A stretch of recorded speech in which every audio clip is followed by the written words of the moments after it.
সারা বাংলাদেশের মানুষ আপনাকে দেখছে, আপনার কথা শুনছে। আপনি বলুন, সংসার আপনার কেন ভালো লাগে না?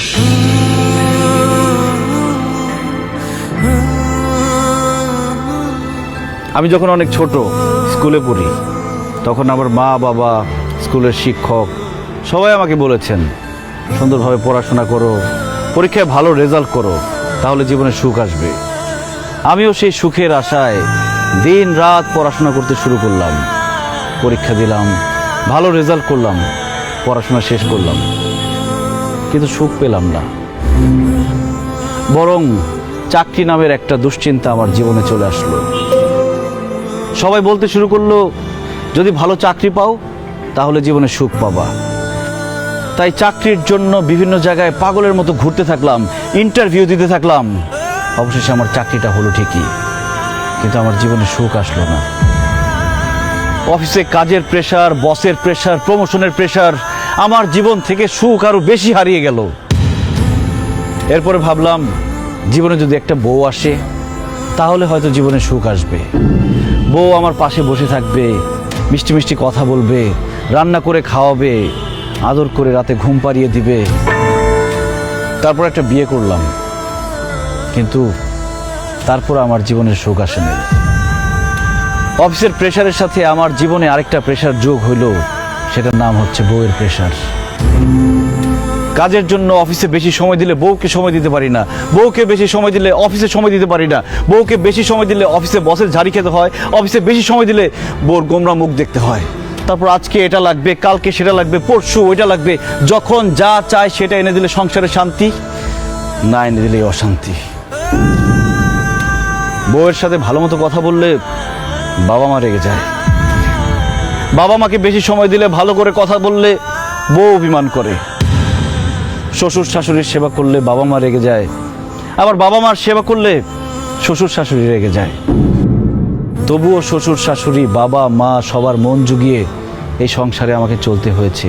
ঈদ আসলে সবাইকে নতুন জামা কাপড় কিনে দিতে হয়েছে, কিন্তু ঈদের মধ্যে আমি কোনো নতুন জামা কাপড় কিনতে পেলাম কিনা সেটা কেউ কখনো জানতে চায়নি।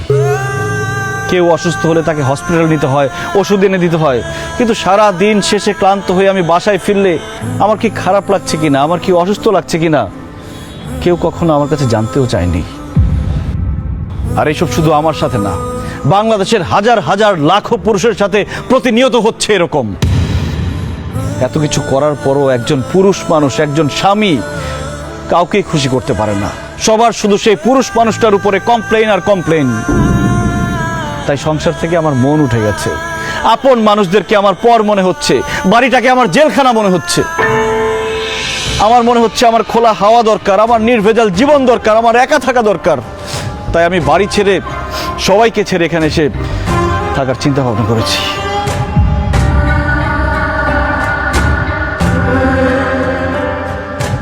মিজান ভাই, এই ঘটনাগুলো আমার সঙ্গেও প্রতিনিয়ত ঘটে।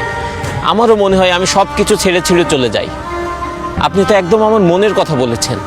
মিজান ভাই, আমিও সারাটা জীবন অনেক কষ্ট করছি, কিন্তু কাউরে কখনো সুখী করতে পারি নাই।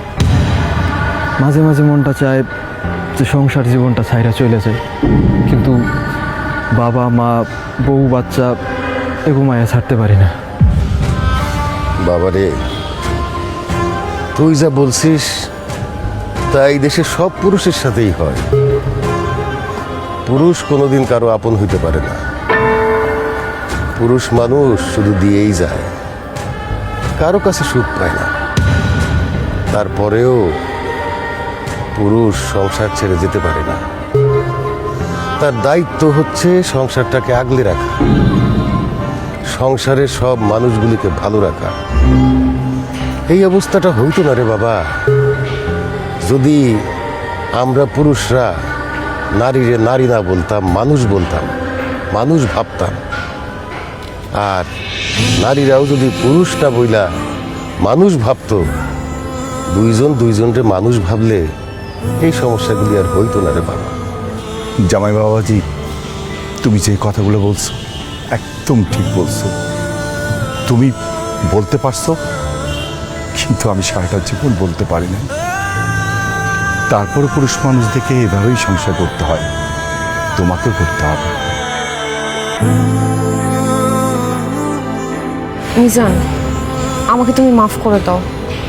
তোমার স্ত্রী হিসেবে আমার দায়িত্ব ছিল তোমার কষ্টগুলো বোঝা।